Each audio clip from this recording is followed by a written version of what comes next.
work week. And whenever no work is available because of the crisis, the principle of no work, no pay shall apply. However, I have discussed last time the nuances and the rules as well as the exceptions. We also emphasize the principle of criminal liability for violation of the minimum wage law as amended by Republic Act 8188.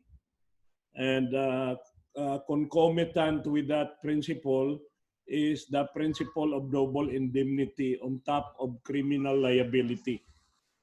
And also the provision that in cases of corporation, partnership, and other juridical entities, it is the executive, the chief executive officer, the general manager, the managing partner for partnership will be held liable criminally. And the imprisonment is quite longer than what you expect, no? And it is not covered by the probation law. If you are convicted of violation of Republic Act 8188 pertaining to the minimum wage law, you are not entitled to probation. Then we also discussed the principle governing the qualified barangay micro business enterprises, as they are exempted from minimum wage subject to the requirements established by law. And then we also discussed the principle on payment of wages for workers that are paid on results, Pacquiao, Takay, piece rate, boundary system, and the likes. Then the principle governing qualified apprentice and learners. Apprentices and learners are to be paid only 75% of the applicable regional minimum wage. 25% would constitute as their tuition fee because they are supposed to be learning while they are earning. But for PWDs, because of the Magna Carta for person with disabilities, they are entitled to 100% of the minimum wage. As we are not allowed to discriminate against PWDs in terms of wages and other terms and conditions of employment. Then for principle number 10, we talk about tax exemption for minimum wage earners and also the ceiling amount as provided, putting that the 13 months. Then we discussed equal pay for equal work with involved the International Association of Educators concerning discrimination in terms of salaries and wages. The Supreme Court declared that the act of management in the international school in giving higher salary and benefits to foreign recruited teachers was an act of discrimination. It violated the Equal Protection Clause, and it was not a valid classification because they were performing equal work, so they have to be paid equal pay. And then the principle of regulation of minimum wages and benefits, that these matters are not just subject to negotiation between the parties. The state would intervene because as we learn, the relationship between labor and capital is not merely contractual, but imbued with public interest. The state acting to protect the workers would intervene in the exercise of police power in the pursuit of social justice for the protection of the working class. Then the principle involving non-diminution of wages and benefits. We have discussed the rule and the exception, especially the case of waterfront, the Insular Hotel Davao waterfront, and also the case of Gerardo Rivera versus Espirito on CBE moratorium and the moratorium of wage increases for 10 years. And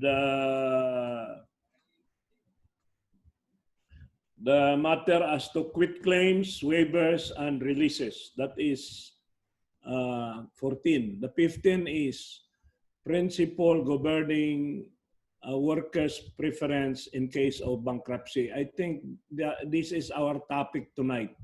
The first topic is discuss the law and the cases about bankruptcy of company, and this is very relevant today. If I were the bar examiner, I would ask question about this because a lot of companies in the Philippines today are suffering from financial difficulties leading to retrenchment, redundancy, and in the event that the total assets of the company would not be sufficient to answer for all the liabilities, what are the preference of credits? So we discuss this labor code provision and compare it with the civil code provision on preference of credit. No? And then we will go to the principle governing payment of separation pay, then payment of attorney's fees, the prohibition about wages, especially illegal deductions, and then the principle governing burdens of proof concerning wages. Then the 20th principle is computation of back wages, retirement pay, and separation pay. The last would be the decision of the Supreme Court in Bank in the case of Macario Nakar versus Gallery Frames, penned by Justice Diosdado Peralta, now the Chief Justice, which was decided by the Supreme Court in Bank. And this is now being used in a number of cases when cases involve monetary awards. So we will now start with principle number 15, covering the principle governing preference in case of bankruptcy. This principle, briefly stated, enunciates that when the funds or the assets of the employer are not enough to pay for all the due and demandable indebtedness, like taxes, bank loans, payment for electricity, and other facilities, the wages and benefits of the workers, including retirement and separation pay, should command the first priority or the first preference before any other indebtedness should be paid, including taxes to the government.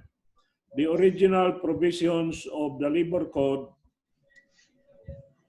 from 1974 up to 1989 gave the taxes higher priority than the salary and wages of the workers.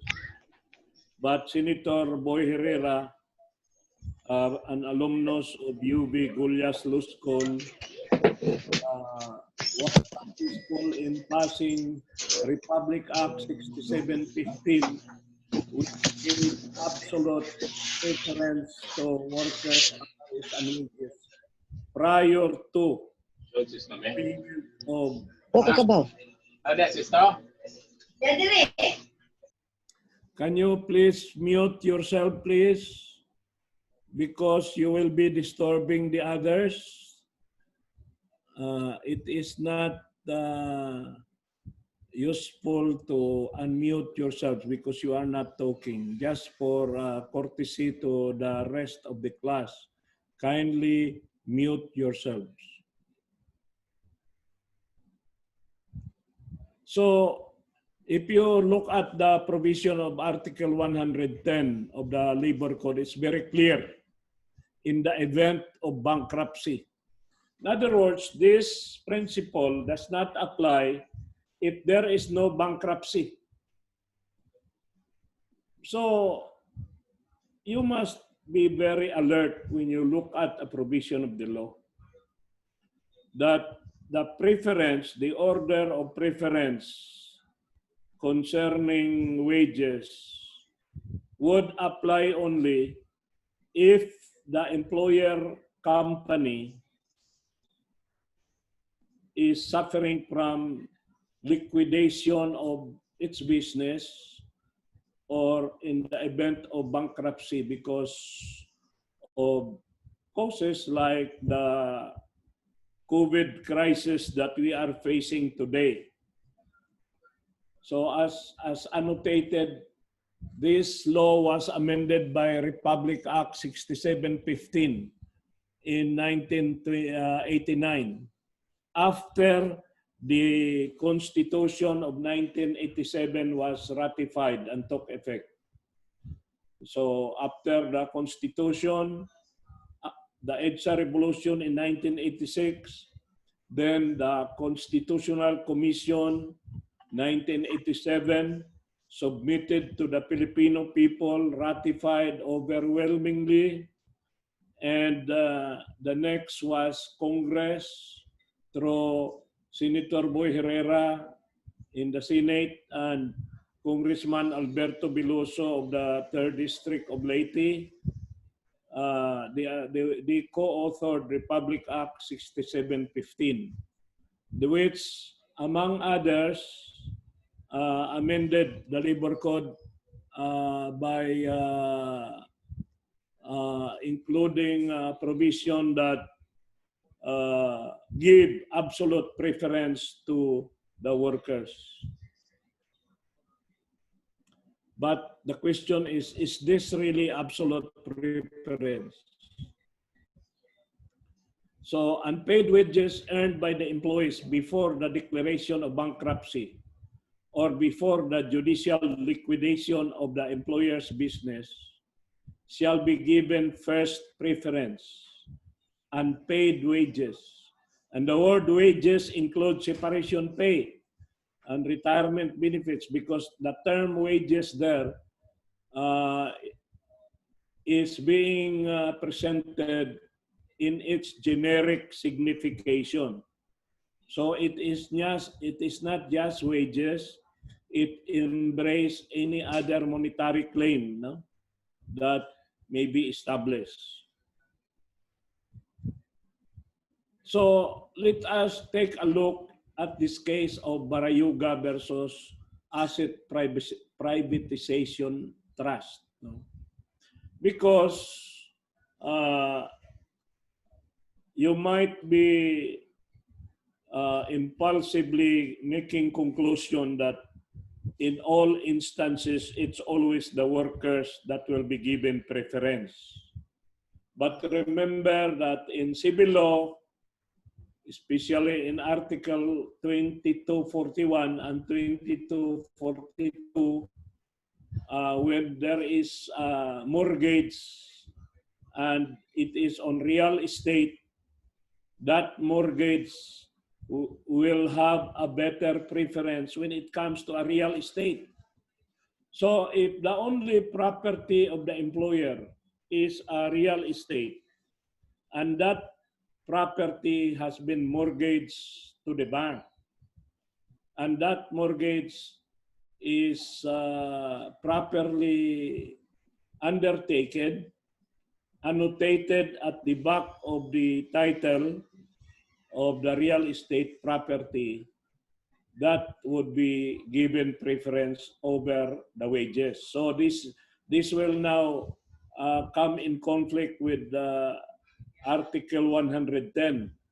So if you are asked a question in the bar to reconcile between Article 110 of the Labor Code on the one hand and Articles 2241 and 2242 of the Civil Code, then you have to answer in the light of the decision of the Supreme Court in the case of Barayuga versus Asset Privatization Trust,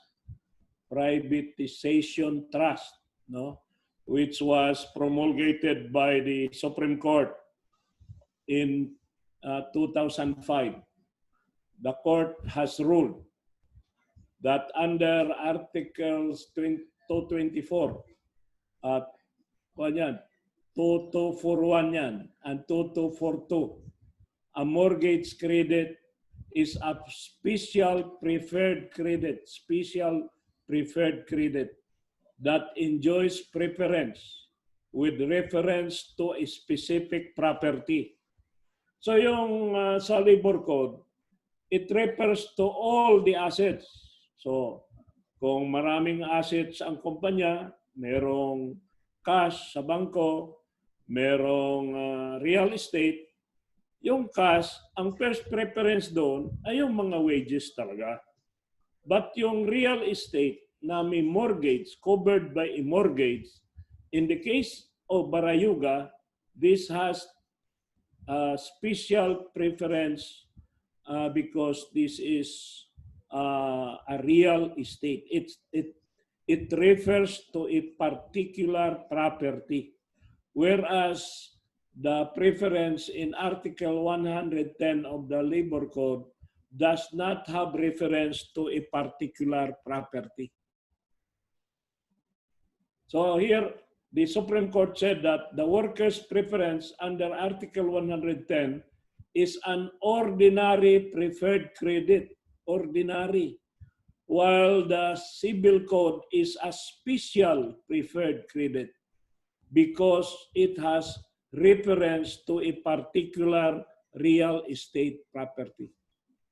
So, moreover, the Supreme Court said that workers' claims for unpaid wages and monetary benefits cannot be paid outside of a bankruptcy or a judicial proceedings against the employer. So, the workers should participate in the judicial proceedings.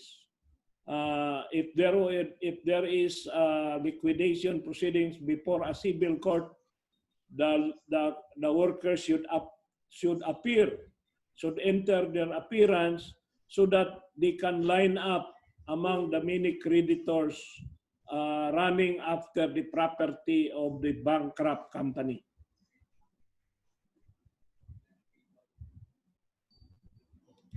Assured thereby is an orderly determination of the preference given to creditors. So it is the bank in a proceedings before a civil court, not before the labor arbiter, but before the civil court.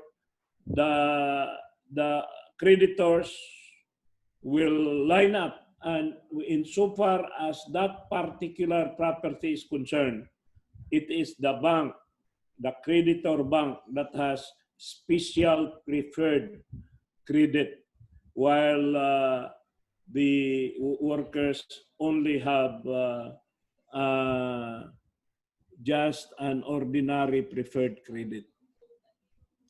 In Rubberwood versus NLRC, ito yung mga kaso na pertaining to Article 110. And these cases, walang problema dito kasi walang mortgage. Pero doon sa Barayuga, may mortgage. Here, in these cases that are now seen in your screen, it is given to the employees, the workers, having the first preference because there is no real estate mortgage involved.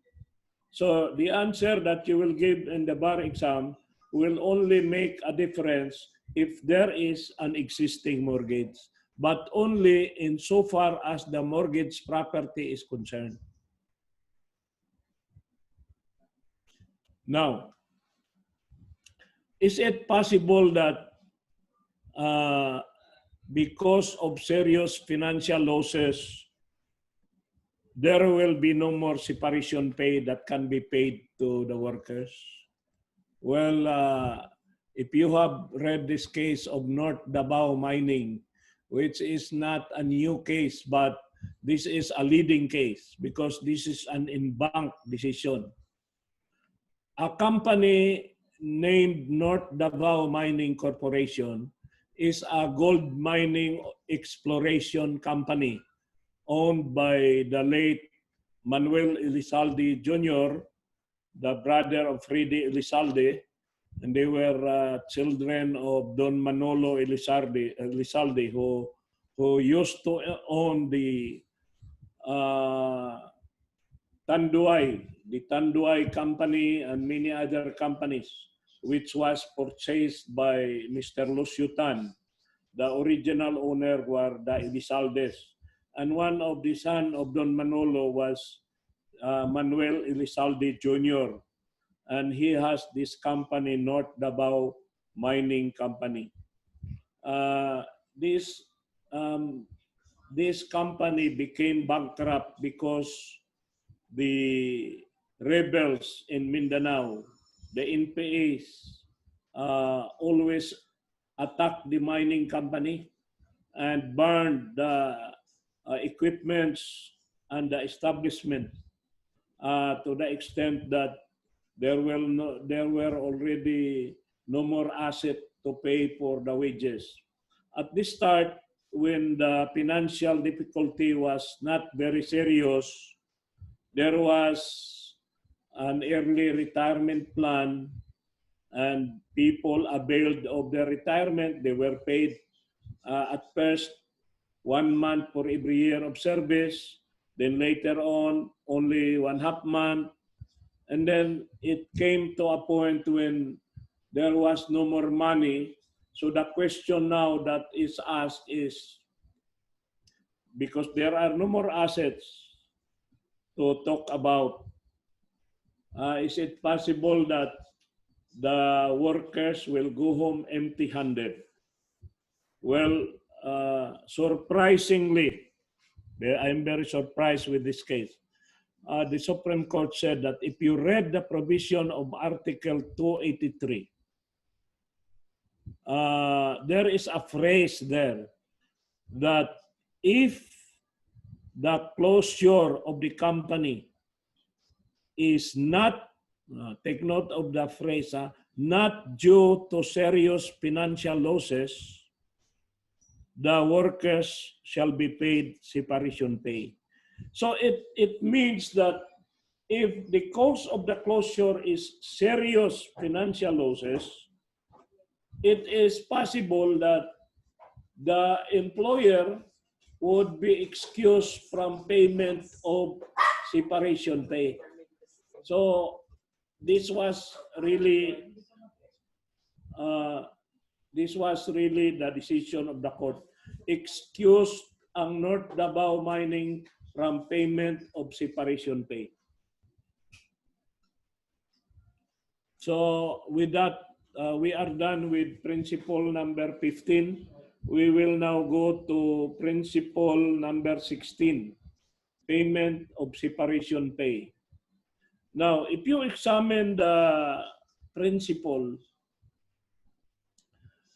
it says that separation pay should be paid based on the provision of Article 298. 298 is the new number for the old 283. So yung mga articles ninyo sa Book 5 at saka Book 6, dagdagan ng 15. So 283 plus 15, it's now 298. So if it is it is separation from employment because of retrenchment or closure, and it is not due to serious financial losses, separation pay is due and demandable. And the second is installation of labor-saving device. In fact, it is the number one. Installation of labor-saving device and redundancy. Now, the law defines redundancy as a situation where there are more people than what is needed by the company. Redundancy comes about when there is an overhiring, or there is a situation when the company has abolished certain departments or has dropped certain product lines and the need for people is lesser. For instance, originally there were 1,000 employees. Now what is needed is only 600.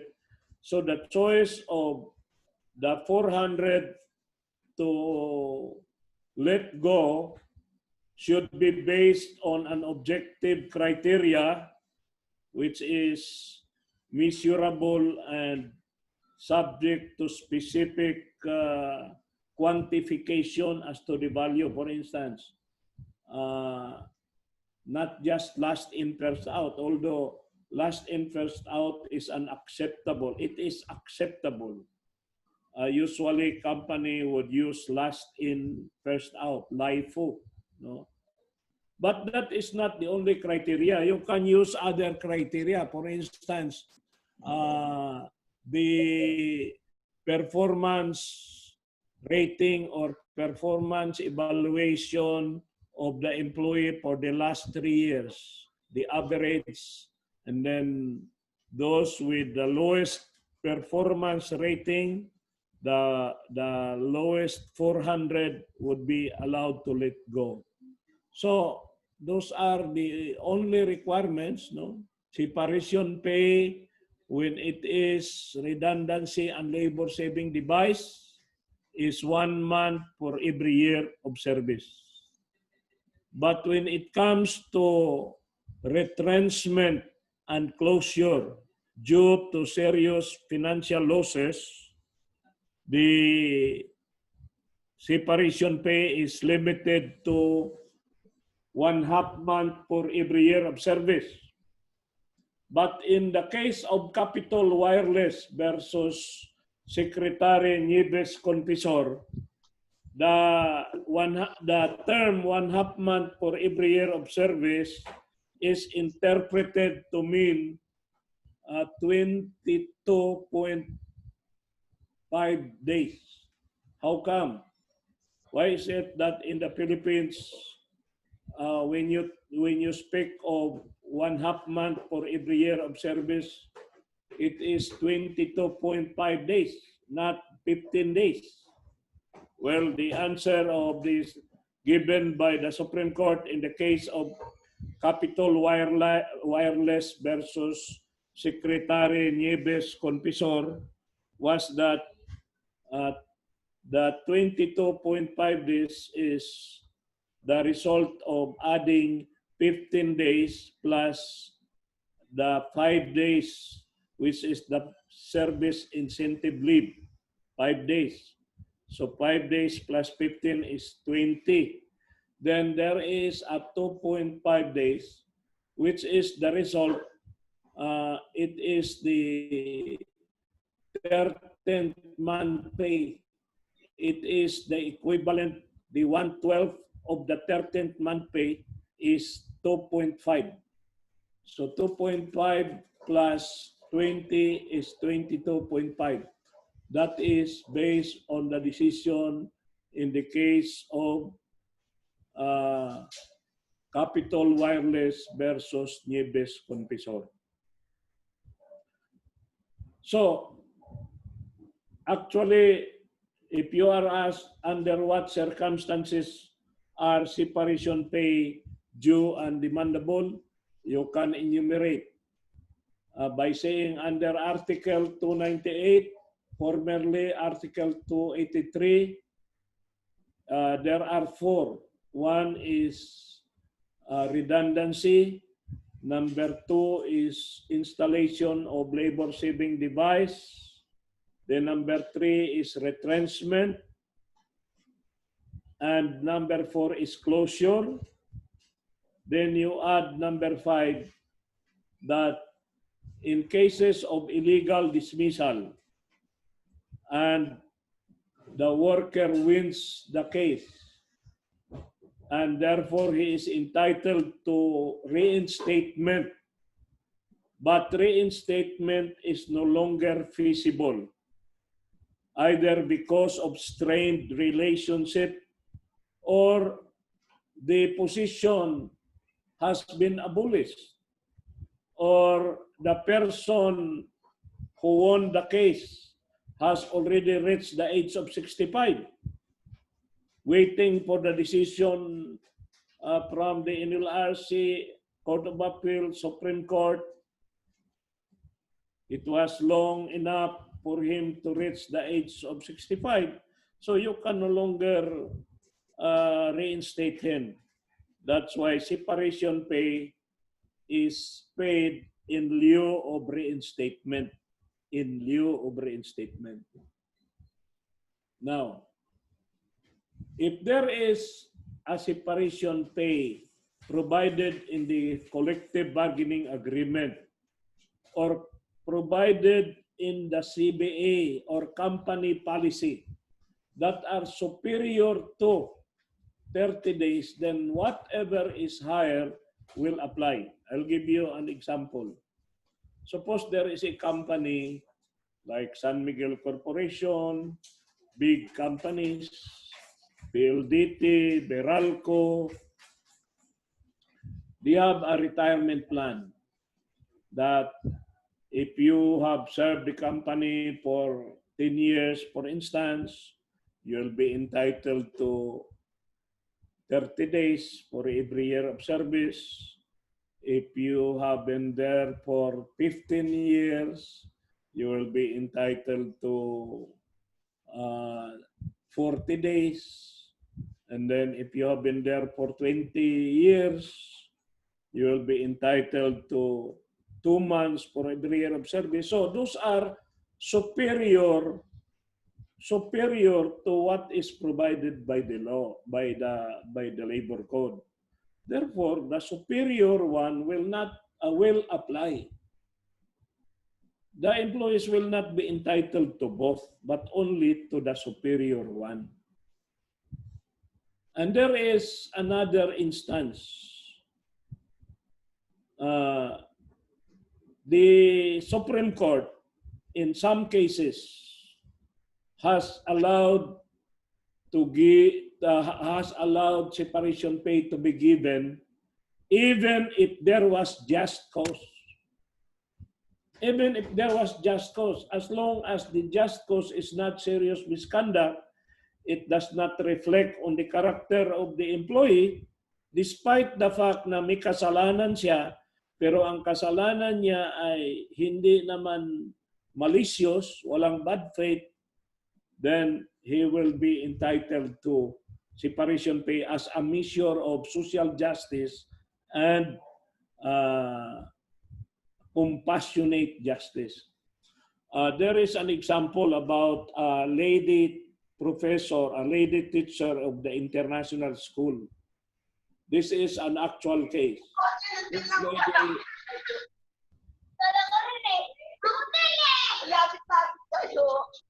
you please mute your mic, please?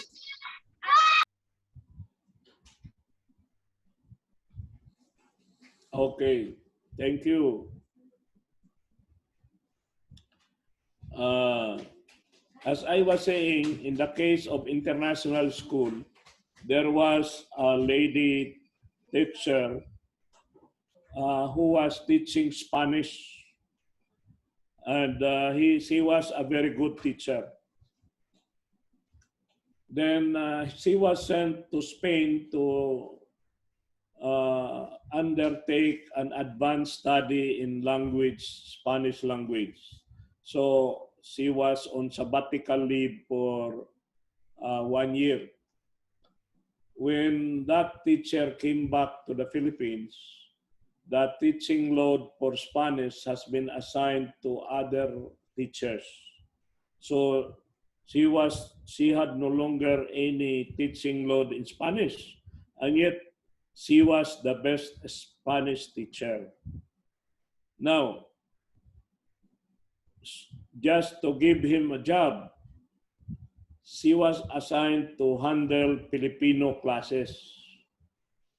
She is not proficient in Filipino, and she has never tried teaching Filipino. So she had a difficulty. Kasi yan ang irony ng mga Pilipino na magaling tayo sa foreign language, magaling tayo sa English, pero sa Filipino hindi tayo marunong magbanghay. Ibanghay mo ang salitang ugat na inom sa panlapi na no? Yung uminom, umiinom, iinom, tapos lasing. No? Siya, magaling sa Spanish, hindi siya marunong sa Tagalog. So, nabigyan siya ng unsatisfactory na rating. And because of that, for 3 consecutive years, she got an unsatisfactory rating. The management of international school decided to terminate her services based on analogous case, analogous to gross and habitual neglect of duty. But the Supreme Court, in the exercise of sound discretion, considering that this lady did not commit serious misconduct, the ground for the termination of her services did not reflect adversely to his character, she was given separation pay as a measure of compassionate justice. So, if you enumerate what are the instances that an employee is entitled to separation pay, number 1 is Article 298, redundancy. Number 2, labor-saving device. Number 3, retrenchment. Number 4, closure. Number 5, reinstatement, separation pay in lieu of reinstatement. And number 6, here, in the exercise of compassionate justice, when an employee is separated from her job or terminated, the employment was terminated, but the cause for the termination is in Article 297, it is just cause, but it is not serious misconduct, it is not fraud, it does not reflect on her moral character, then considering that she has been with the company for a long time, and this is the reason, this is only now that there is reason to do away with her services, then the Supreme Court gives separation pay. So there are at least 6 instances for separation pay. Now, this is a case of Romeo Villaruel versus Yu Han Guan. This is decided by Justice Peralta, And under this provision, what I stated earlier about social justice is used by the Supreme Court as a justification for the grant. Kasi tatanggalin mo ang tao, pero hindi naman siya masamang tao, hindi naman siya nagnakaw, hindi siya nag-commit ng serious misconduct. Ito yung pabaon, ito yung konsiderasyon sa mahaba niyang paninilbihan sa kumpanya. No? But if you look at the labor code, there's nothing like that in the provision of the labor code. So these are jurisprudence. No? And this sometimes when separation pay cannot be justified, the Supreme Court would use the term financial assistance. Financial assistance. And financial assistance does not have a definite measure or quantification of how much. It depends upon the discretion of the court, considering some factors like long years in service, no derogatory record, and other circumstances. The court, in the exercise of discretion, will grant or may grant this benefit. Now, if you're asked to discuss the doctrine of strained relations, well, in this case of Claudia's Kitchen versus Tanguin, decided in 2017, fairly recent case. The Supreme Court again, through Justice Mendoza, explained the meaning of the doctrine of strained relationship. Na kung ang dalawang panig ng isang relasyon ay hindi na talaga magkakasundo, kung pilitin mong i-reinstate, ay walang mangyayari kundi magbabangayan sila. Walang mangyayari kung lagi na lang may irritation. So, ang sabi ng Supreme Court, parang happy compromise na lang na huwag na silang magsama at babayaran na lang ng 1 month pay for every year of service instead of reinstatement. And this arrangement is win-win. Win-win. In other words, it is beneficial to both parties. Why?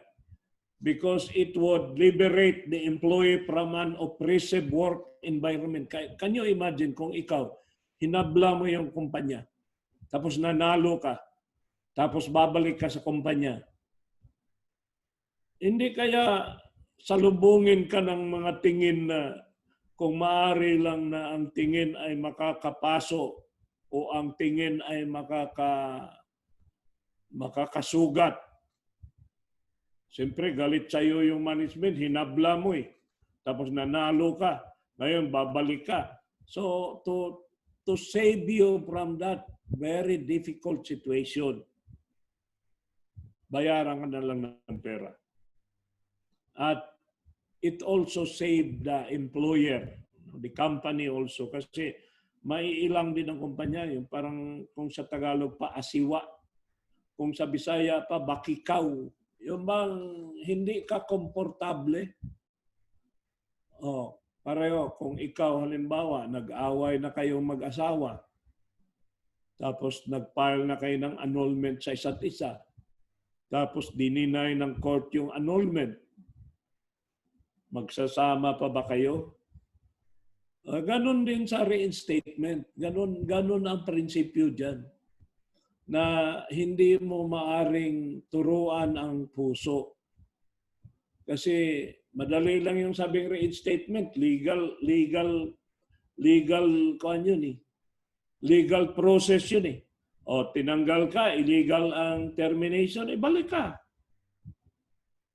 Pero in actual situation, and the Supreme Court is being practical, although wala naman yung sinasabi sa labor code itself. But this is somehow a product of jurisprudence because the wisdom of the law lies in experience. No? Experience talaga. Na sa totoong buhay, mahirap pagsasamahin yung nag-aaway na. No? So, strained relation, however, meron namang mga empleyado na hinablangan niya ang kumpanya, pero ayos naman sila. Pag nag-hearing, nag-uusap sila. Parang sport lang silang dalawa. Pero hindi pwedeng ang management ang magsasabi na hindi ko na siya i-reinstate kasi strained relation na. Dapat yung issue na yan should be ventilated before the labor arbiter during the execution stage. Kasi siyempre pag bago mag-issue ng writ of execution yung arbiter, ipatawag mo na yung dalawang party. O wala bang voluntary compliance? No? Kung ikaw arbiter ka, nung ako arbiter pa, ganun ang ginagawa ko eh. Dinesisyonan ko ng reinstatement. Nag-appeal sa NLRC. Ni-reverse ako ng NLRC. Pagdating sa Supreme Court, wala pang Court of Appeals doon eh. From NLRC, diretso pa sa Supreme Court kasi wala pa yung desisyon ng kaso ng St. Martin Funeral. So, at that time, from labor arbiter to NLRC, diretso sa Supreme Court. Ni-reverse ako ng NLRC pero in-upheld naman ako ng Supreme Court. Binalik na ngayon yung record ng kaso dito sa sala ko for purposes of execution. So, nagpa-file na yung complainant ng the winning party has filed a motion for the issuance of a writ of execution. So under the rules of the NLRC, before the arbiter issues a writ, the parties will be called to a conference for the purpose of determining na baka naman hindi na kailangang mag-issue pa ako ng writ kasi ikaw employer voluntarily naman magko-comply ka. So, pag halimbawa, after the conference, it is found out na walang voluntary compliance, that is the time that I will issue the writ. But during the conference, I will determine whether there is really a strained relationship. Because reinstatement can be substituted by separation pay. And another nuance about this is this. Suppose the order says reinstatement, but the employee, it's not the employer, it is the employee who says, sir, I don't want to be reinstated anymore. Kasi very tensyonado ako pag pumasok ako doon. Stressful. So, if the employee manifests that he is no longer interested to be reinstated, in other words, he is waiving the principal remedy, which is reinstatement. And his waiver of reinstatement will give rise to the alternative remedy, which is separation pay in lieu of reinstatement. However, kung ang kabila, ang employer magsasabi, ayaw ko nang i-reinstate, hindi yan binding. Pag employee magsasabi, binding yun. Take note of that, ha? Pag employer magsabi, ayaw ko na yung tanggapin. Despite that statement, the arbiter can still issue a writ ordering actual reinstatement. Pero pag ang empleyado na ang ayaw, remember, that is a right of the employee. So it is only the employee that can waive that right. It is not for the employer to choose. Pareho lang yan sa, if you remember, yung payroll reinstatement. Payroll reinstatement. Mabuti na yung lilinawin ko sa inyo lahat sa reinstatement. Pagka nanalo ang isang worker before the arbiter, the Herrera Law, Republic Act 6715, or provides for reinstatement even pending appeal. Yan ang dapat tandaan nyo from 1974 to 1989, walang reinstatement pending appeal. It was, again, Senator Herrera who introduced that as an amendment to the labor code. At yan, Bisayan, yan ang gumawa ng batas na yan. So ang punto de vista ko kay ganito, kung umabot sa pagkakataon that it is the employer now that is obligated to reinstate, the choice of whether to be reinstated physically or only in the payroll is on the employer, not the employee. Di pwedeng sabihin ng employee, sir, ayaw ko nang mag-report doon. Sa payroll na lang ko. No, that is not the choice of the employee. It is the choice of the employer. The employer has a choice. Pag sinabi ng employer, I don't want to see your face anymore. I'll just deposit your salary through your bank account. No? But that is for the employer to decide, not the employee. So be careful about all this. Now we will go to attorney's fees. Remember, ladies and gentlemen, that all the things that I am discussing tonight and even the other nights before, all these things are for the protection of the workers. Lahat na ito, protection of the workers. Attorney's fees, preference in case of bankruptcy, payment of separation pay, Book 3, all for the protection of the workers. Book 1, recruitment, all for the protection of the workers. Book 2, training, HR development, TESDA, all for the enhancement of the skills.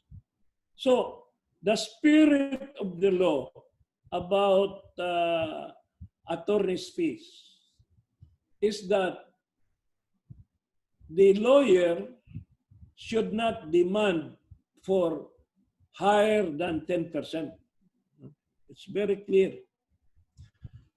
The purpose of the law is to protect the workers from the unethical and greedy lawyers.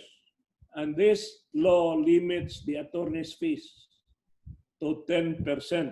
Now, take note, this is only for recovery of wages.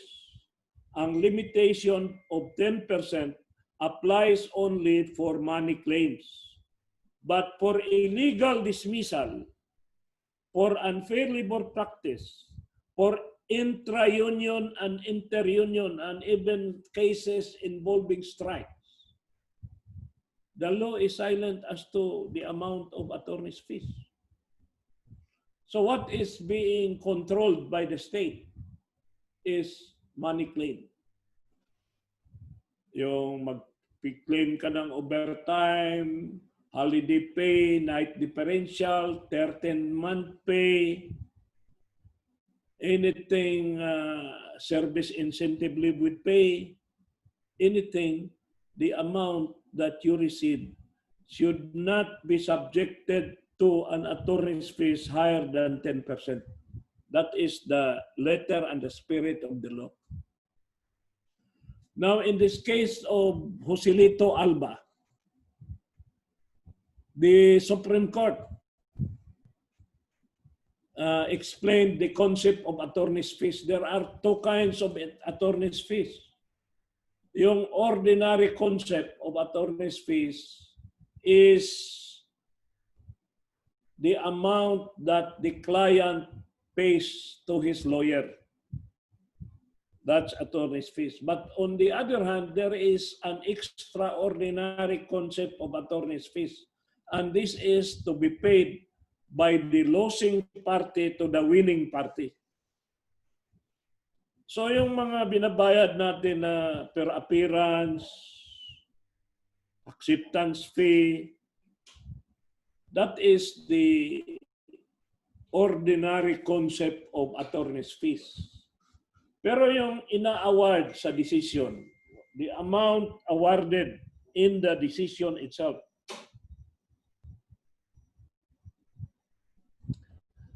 is what the Supreme Court calls the extraordinary concept of attorney's fees.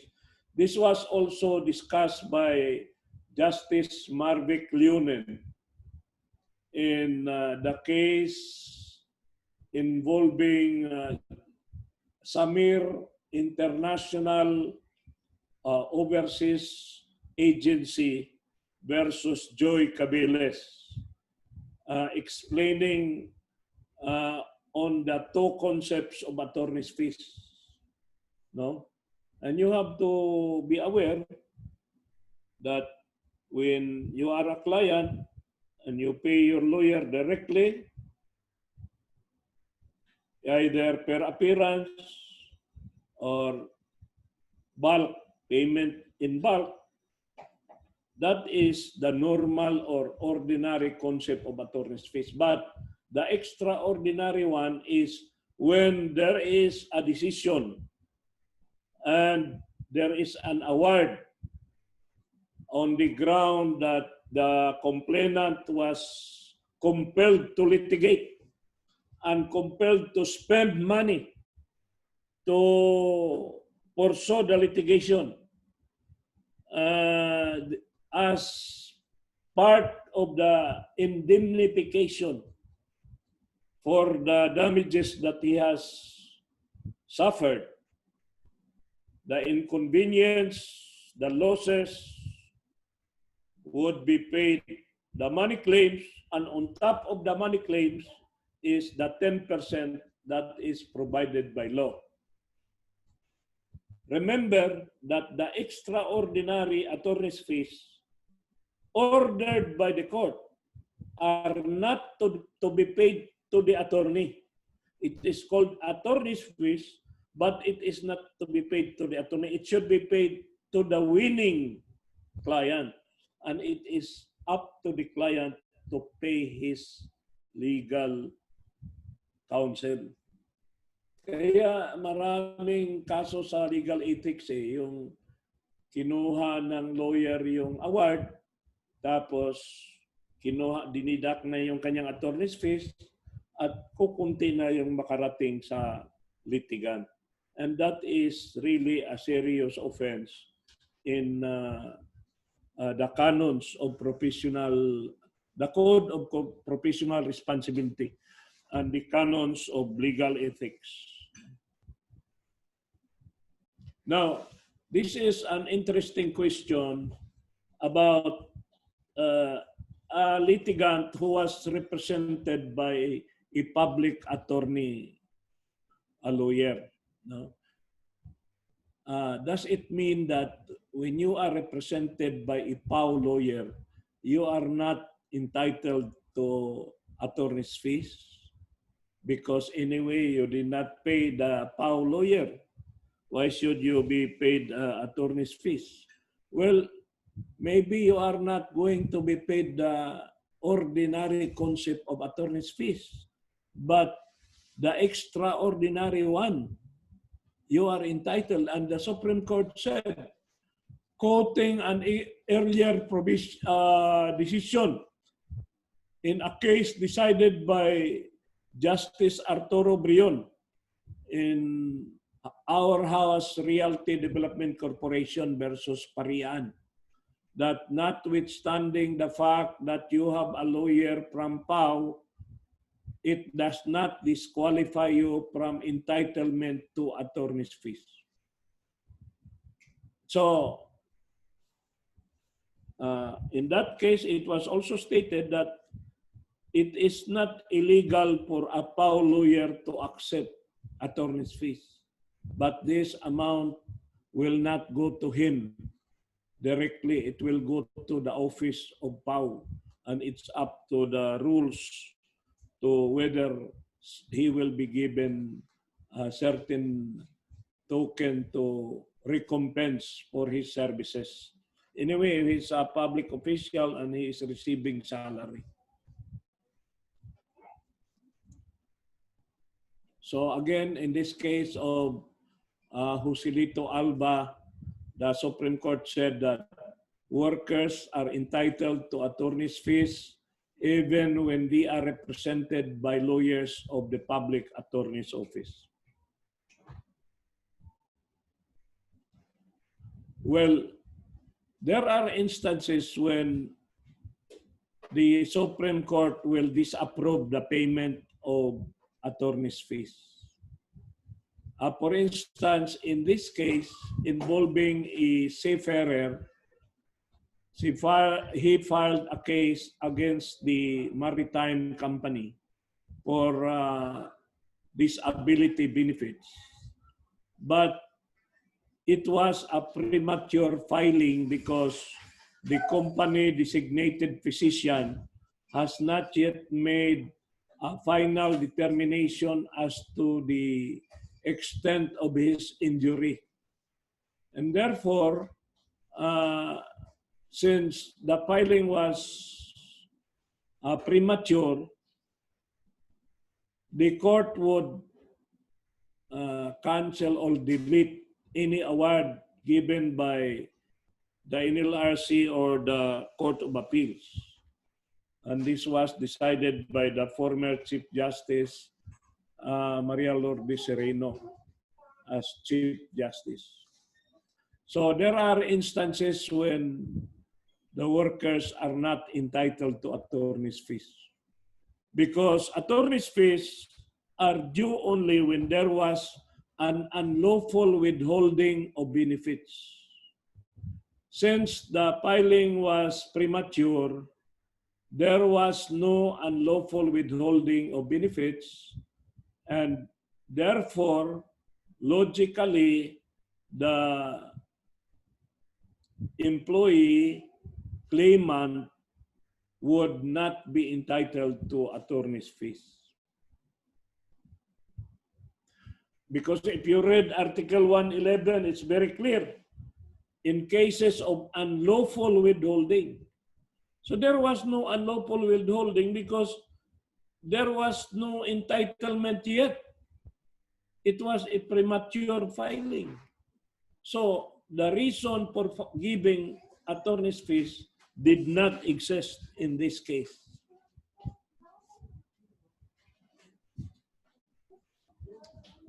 See, attorney's fees mentioned here are extraordinary, the second one. No?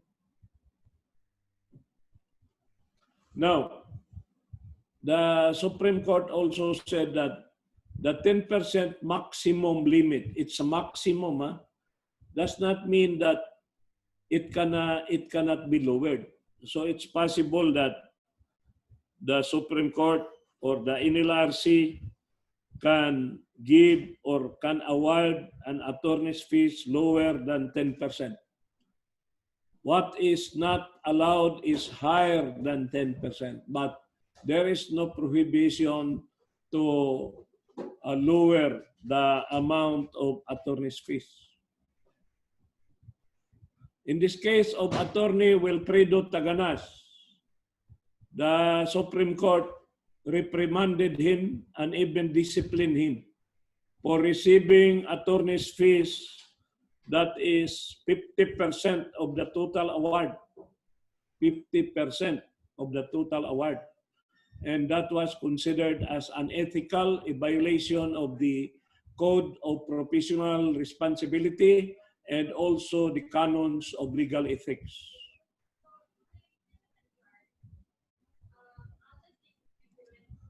Principle number 18 is a series of prohibition. Prohibition like this one. In Article 112, the employer cannot interfere in the manner by which the employee will use his money. The employer cannot compel the employee to buy certain products from the employer. It is not an obligation on the part of the employee to buy products from the employer. To compel, therefore, an employee to buy from the employer would violate Article 112 because it would be tantamount to interference in the use of the wages. Then Article 114 prohibits deposits for losses and damages. Well, there are exceptions here in some industries where deducts or deposits are allowed, but that practice is subject to the implementing rules by the Secretary of Labor, including prohibited retaliatory deduction. Well, there are employers who retaliate against workers who file cases. When an employee goes to the DOLE to file a case of money claims, then as a retaliation, certain deductions are imposed by the company that would constitute another cause of action. Article 100, we have already discussed very thoroughly the principle of non-diminution with exceptions. If the diminution or withdrawal is bilaterally agreed, not imposed unilaterally. In the case of Insular Hotel Davao Waterfront, as well as in the case of Philippine Airlines, Gerardo Rivera versus Edgardo Espirito, there are exceptions to the rule. Another exception is when there was solutio indebiti or payment that is not due to the employees or an error in computation resulting to overpayment, that can be withdrawn because that would constitute rectification. But if it is allowed to linger and it has been repeated many times that it became a practice already, that practice can no longer be withdrawn because it would constitute already a diminution, which is a violation of Article 100 of the Labor Code. So what are the allowable deductions? I will enumerate that. And beyond that enumeration, that would constitute as an illegal deduction. Then prohibiting also withholding of kickbacks, like also related to that is deduction to ensure employment. The others, false reporting, is not important. So what are the allowable deductions? You can see on your screen, agency fee for unionized company. If you are an employee of a unionized company, you belong to the bargaining unit because your position is considered bargainable. You are not a managerial employee. You are not a confidential employee. You are a rank and file employee, and therefore your position belongs to the appropriate bargaining unit. But you are not a member of the union. You are an Iglesia Ni Cristo member. You have to pay agency fee if you accept the benefits arising from the collective bargaining agreement. So the concept of membership in the union is different from membership in a bargaining unit. Because in one bargaining unit, Say, for instance, there are 1,000 members in a bargaining unit. There can be 5 unions in one bargaining unit because to form a union, you need only 20% of the total membership of the bargaining unit. So, if you do not belong to any of the 5 unions, you are a member of the bargaining unit, but you are not a member of the union.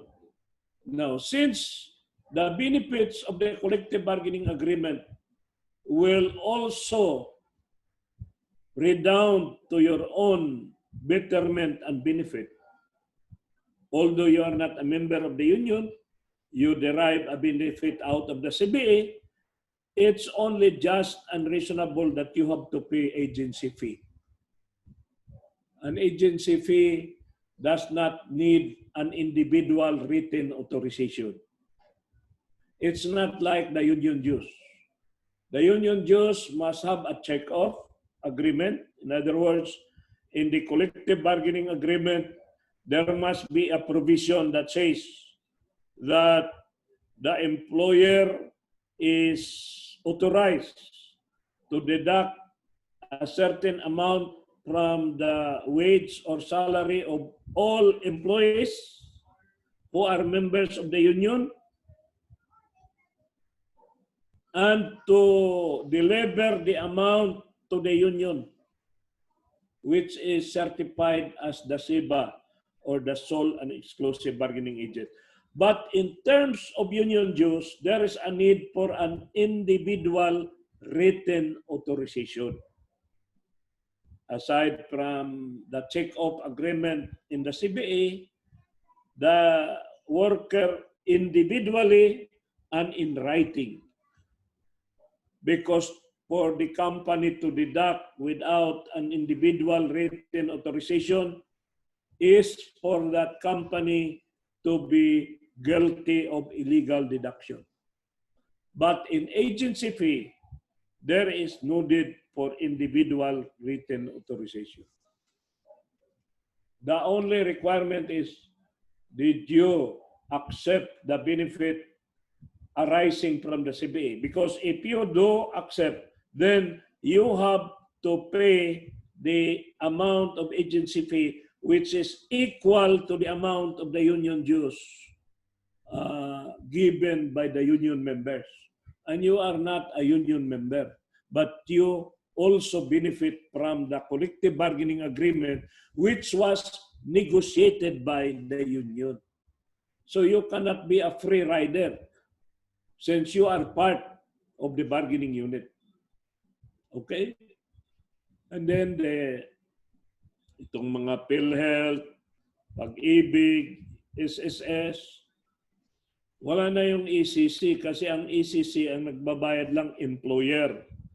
The employee does not pay a counterpart amount of employees compensation contribution. Ang employer, dalawa ang bayaran niya, SSS plus ECC. Ang dalawang amount na ito, segregated, ay i-remit sa SSS and the SSS will keep separate accounting for that account. The account for ECC is for death benefits, disability benefits, sickness benefits, hospitalization benefits. The SSS is for maternity benefits, retirement benefits, and also some hospitalization. So the Office of the Secretary of Justice has issued an opinion that if you are an employee of the private sector, you are entitled to 2 benefits for 1 disability. You can collect from the SSS under the SSS fund and also collect from the Employees Compensation Fund, which is also under the custody of the SSS. But if you are an employee of the government and GSIS is your provider, you cannot collect twice. You collect only once. Now, another deduction is when your salary is subjected to attachment because you have a liability and the creditor filed a case against you and won, and to satisfy the judgment, since you have no other assets, your salary may be attached. And in the case of Rosario Gaa versus Court of Appeals, the Supreme Court has made a distinction between a salary and a wage. That a wage cannot be subject to attachment, but salaries can be subject to attachment. Withholding taxes, insurance premium. If you insure yourself and you execute an authority for deduction, because the employer cannot deduct without this authority. If you want to get an insurance premium, you pay directly. But if you want the company to be a collector, then you have to authorize the company. Because for the company to deduct without authorization would be for the company to commit an illegal deduction. And there's a ground to file a case, and that would be money claims.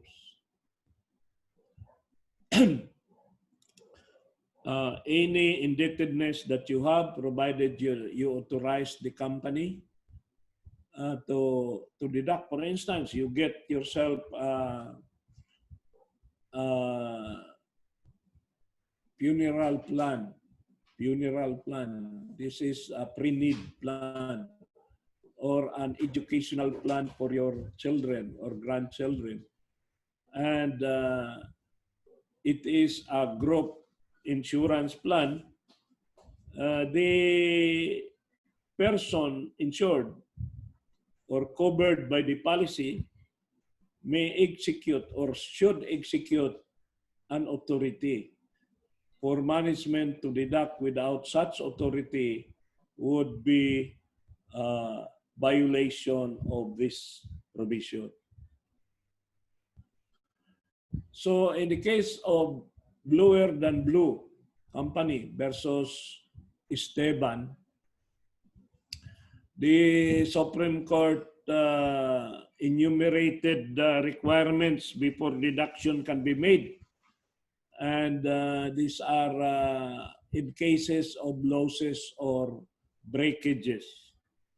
If by your negligence or your lack of foresight and lack of skill, you have caused damage to the property of your employer, the question is, can your employer deduct from your salary a certain amount every pay day so that the value of the things that thing that was damaged could be paid by you? There are requirements and protocols. First, that the employee is really proven to be the author of the proximate act that caused the damage. Hindi pwede yung buong department pababayarin mo, i-divide equally kasi you did not conduct a fact-finding investigation as to who among all the people in the department is guilty. Now, here, the employee concerned must be given an opportunity to be heard. This is due process. You cannot deprive him of his salary or a portion thereof without due process of law. That is depriving an employee of his property without due process of law. It's not just a violation of Book 3 of the Labor Code. It is also a transgression of the Bill of Rights, Article 3, Section 1 of the Constitution. So there must be a reasonable opportunity to explain. And if there is really a deduction to be made, the amount must be fair. Hindi yung arbitrary yung pagbigay ng cost, ng value ng isang bagay na nabasag o nawala. Na hindi mo inimpute yung mga tinatawag na depreciation because that is an old property already. So over the years, the accountant would know how much, what percent is depreciated. And then when you deduct, you have to care for the worker that he will have enough take-home pay. Because if you deduct everything and he has zero take-home pay, that's not allowed. What is allowed is only 20% or 1/5 of his total salary. That is really to protect the employee. Again, this is protection because that is the only means of livelihood, and you deduct everything that is not allowed under this law. So in this case of bluer than blue, the court said that there was an illegal deduction in this case because the employee was not given an opportunity to explain. In other words, there was no finding based on investigation that this employee is really the author of the proximate cause that brought about the damage. Without that, it's arbitrary. It is an arbitrary deprivation of the employee of his salary without due process. Now, itong isang school na ang pangalan ay Forest Hills, mga Seventh-day Adventist ba ito? Ang mga empleyado dinidika ng 10% kasi nasusulat daw sa banal na kasulatan na magbibigay ka ng 10%. So ito, dineclare ito ng Supreme Court na null and void yung deduction because there is no written authorization. The authorization must be individual, not group authorization. And it must be in writing. And failing in this, therefore, led the Supreme Court, speaking through Justice Carpio Morales, to declare that there was indeed an illegal deduction. Again, in this case of PLDT, ito maganda itong PLDT kasi ang empleyado nangungutang siya sa ibang mga kumpanya. Halimbawa, nangungutang siya sa Camellia Homes ng lupa. Nangungutang siya ng mga appliances. Ngayon, nung nag-retire na or na redundancy itong empleyado na ito, idinidak ng PLDT sa kanyang redundancy pay yung mga utang niya. Ang sabi ng Supreme Court, that is another transaction. It should not be mixed with the employer-employee relationship. If the real estate company, which is separate and distinct from the employer company, if this company would like to collect, they have to file a civil case for collection. It should not be mixed with a labor case. Hindi maaari na bigla na lang ito. Merong original na kaso dyan sa Nestle. Nestle, ang utang ng empleyado hindi sa ibang company, kundi sa Nestle mismo. Nangutang siya ng real estate loan. At noong nag-retire siya, dinidak yung entire amount. At nag-object siya.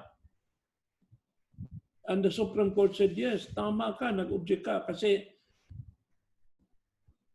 you have the employer company as the creditor should file a case of collection against you. Dito, ang sinabi dito ng Supreme Court, pwede kayong mag-trade off kung ang inutangan mo ang PLDT. Ay, hindi naman PLDT inutangan mo eh. Third person eh. So, what is the personality of PLDT to deduct? PLDT is not the agent of the creditor companies or persons. Hindi nga guarantor eh. That's a separate transaction. So nakalagay dito, the labor arbiter did not have jurisdiction because this is not a labor case. A collection of a sum of money is not a labor case. It's a civil case. So what is the authority of the arbiter to include this in the deduction? Nothing. Ganon din dito sa kaso na ito.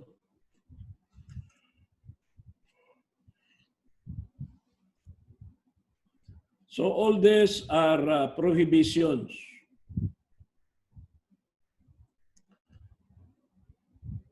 The principle governing burdens of proof, I have already discussed this thoroughly. That pag ang claim ay non-payment of wage, ang burden of proof niyan ay ang employer. Pag ang claim ay 13-month pay, ang burden of proof niyan sa employer. Pero pag ang claim ay overtime pay, it is not in the normal course. Hindi naman lahat ng tao may overtime. So, the first burden is on the employee. Patunayan mo muna na ikaw ay nag-render ng overtime. At yung pag-render mo ng overtime ay with prior authority from the employer.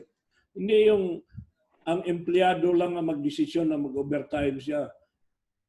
Unauthorized yung overtime niya kasi he did not have the authority or the consent or the order coming from management.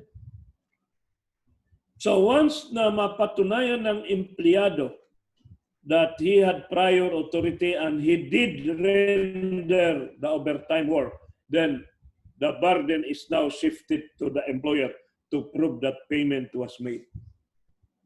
So there are two burdens. Pareho na yan sa illegal dismissal eh. Lagi nating sinasabi na sa illegal dismissal, ang may burden of proof ay ang employer. Pero lagi ding sinasabi ng Supreme Court na bago magkaroon ng burden of proof ang employer, patunayan muna ng empleyado na tinanggal siya kasi napapagalitan lang siya. Hindi naman siya pinalayas eh. Tapos magsusumbong kaagad ng illegal dismissal. Well, on the first hearing, you can always manifest if you are the counsel of the management. Your Honor, we ask for the dismissal of this case because we did not dismiss this complainant. In fact, we are giving him a memo to report for work immediately. Kaya pag sinabi ng employee na ayaw ko na pong bumalik. So the decision comes from the employee. It is the employee who decides to leave the company. The company did not decide to terminate unless merong tinatawag na constructive dismissal, which is another issue. See? Ganda ng talakayan natin ngayong gabi. Ayaw, huwag kayong mawala ng pag-asa na. Very basic naman yung dinidiscuss ni USEC. Alam ba ninyo na ang examiner ngayong sunod na bar ay very fond of the basic. Kaya huwag kayong mag-iisip ng mag-memorize kayo ng mga exception when you have not even mastered the basic. So, itong si Itom, na-discuss na natin to eh, na kung sino ang may burden of proof kasi nilabas ng management yung affidavit. Ito si Itom, dahil walang pinag-aralan ito, nung kumuha ng sahod niya, pinapirma siya ng papel na hindi naman niya naintindihan. Yung palang papel na yan is an affidavit na siya ay wala na siyang collectible from the company kasi everything has been paid. So when he filed the claims, inattach nila yon sa position paper nila, alleging that the employee himself has executed an affidavit that he has no more collectible from the company. Well, that affidavit, which is general in term, it did not even state how much did he receive, was not given any value by the Supreme Court. You cannot waive specific entitlement by making a generic statement, a blanket statement, an all-encompassing statement that you have received everything. That kind of waiver is frowned upon as contrary to public policy, and therefore it is null and void from the very beginning. And this principle is precisely pursuant to the doctrine of the state full protection to labor. Labor is protected not just against the employer, not just against the union, not just against the government or the lawyer, but also against his own ignorance, lack of foresight, lack of skill, signing an agreement, signing a waiver or a quitclaim or a resignation without full consent of the will. To be valid, it must be knowingly, freely, and voluntarily executed. Knowingly, meaning he knew what he was signing and what are the implications. There is no deceit, no misrepresentation. Knowingly. Second is freely. In other words, he has the freedom to say yes or to say no. He has the freedom to sign or not to sign. He was not under compulsion, no undue influence, no vitiated consent. There is a free exercise of the will.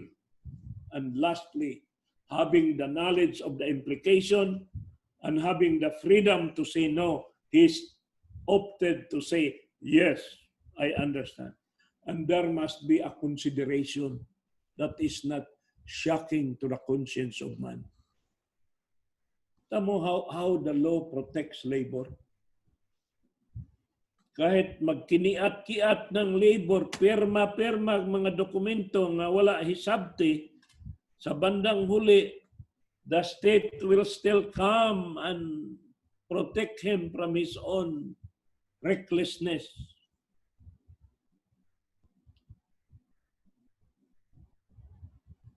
Pero kung law student ka, graduate ka ng law, matalino ka, tapos mag-a-allege ka na hindi mo naintindihan, pagalitan ka ng arbiter. Sabihin ba ng arbiter, you tell me that you did not understand what you signed, and you are a graduate of law, you are a corpus juris, you are a juris doctor, I should say, juris doctor, you are a bachelor of laws, and you do not understand what you are signing, tell that to the Marines. No? Pero kung ikaw, hindi ka nga nakatapos ng elementary, you can hardly affix your signature. Tapos papipirmahin ka ng dokumento na napakahaba-haba, parang real estate loan sa bangko. Nang wala ka namang time na bubusisiin at intindihin bawat linya. At kung mabasa mo man ay hindi mo lubusang naintindihan dahil limitado ang iyong vocabulary, limitado yung iyong knowledge of the nuances of documents. Ayun, the state will come to liberate you from your own recklessness and your own ignorance. Pero kung matalino ka, graduate ka ng law, di lalo kang pagalitan ng judge. So, ganun lang yun eh. Yan, burden of proof pa rin yan. Yan, ang sinabi ko, yung overtime pay, dito nangyari sa Cebu yan, Robina Farm, Cebu. At ito si Elizabeth Villa, ay Cebuana yan. File siya ng case. So, kailangan na mag-submit siya ng pruiba na talagang nag-overtime siya. Yung iba naman yung claim, okay naman yun kasi ang burden of proof na sa employer. Salary, 13-month pay, okay yun. Kahit yung holiday pay, because holiday pay, whether you work or not work, you are entitled to 12 legal holidays. Pero yung holiday premium, you have the burden of proof, the worker. Kasi iba yung holiday pay sa holiday premium. Ang holiday pay, hindi ka nagtrabaho, may 100% ka. Ang holiday premium is nagtrabaho ka on top of the 100, another 100. So yun ang lesson natin next meeting eh, yung 20 benefits. Kita ninyo yung 20 benefits? Computation of back wages, separation pay, and retirement pay, ay discuss ko na yan sa inyo. Ito na lang mga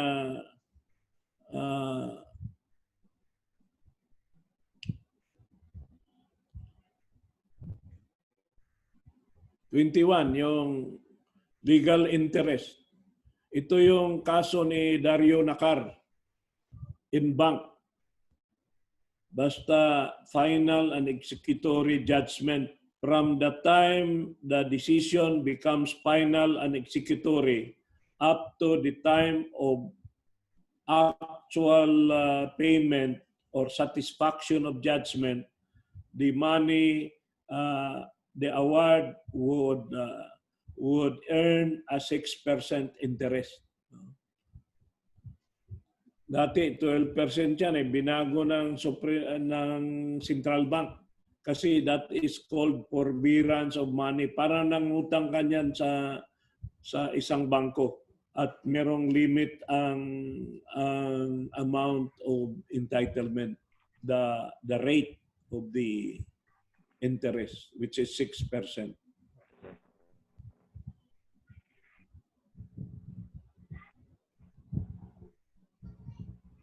So this case of Dario Nacar is a very important case.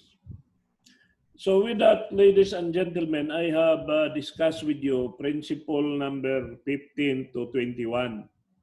And next meeting, we will also discuss the 20 benefits. Para makausad na tayo. After that, skip natin ang book 4. Diretso na tayo sa unions, exciting unions, collective bargaining. Then pupunta tayo sa book 6 sa mga termination of employment. And then we will discuss the latest decision by the Supreme Court. So, did you learn anything tonight, ladies and gentlemen? Can you unmute yourself?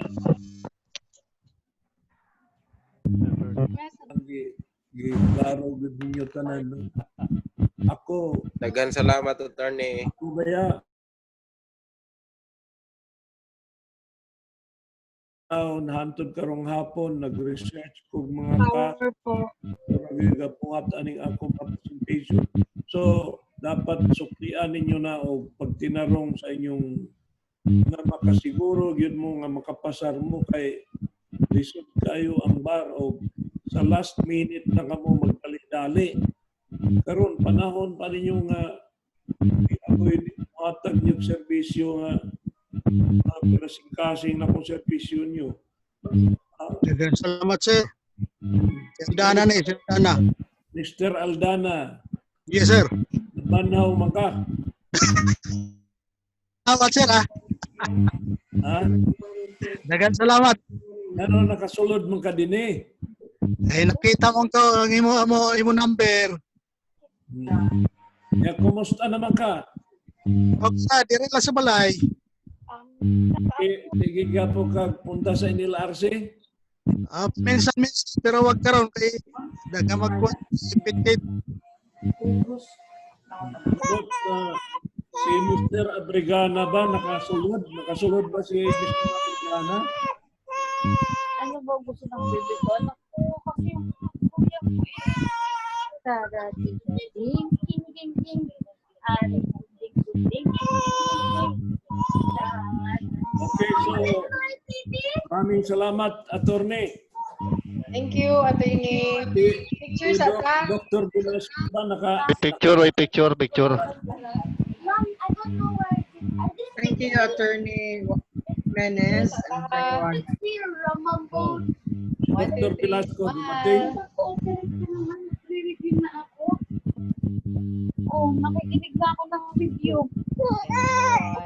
Tama na may gadalag bata diya. Yusek, thank you kayo, Yusek. Sige, salamat. Salamat kayo. Amping kanunay. Everyone. Amping kanunay, sir. God bless. Okay. Narinig ka dito, baby ko. Dali na, makikinig lang si Mami. Sa ano nga, review nga, sa review, label na review. Ay, hindi na bibili. Thank you, guys. Thank you. Thank you, Attorney Darts. Thank you. Thank you. Thank you, Yusek. Thank you, Yusek. Thank you, Yusek. Thank Thank you, Everyone. Yusek. Thank you po. See you po next Monday. See you po. See you. Thank you. Thank you. See you. Bye-bye. Bye.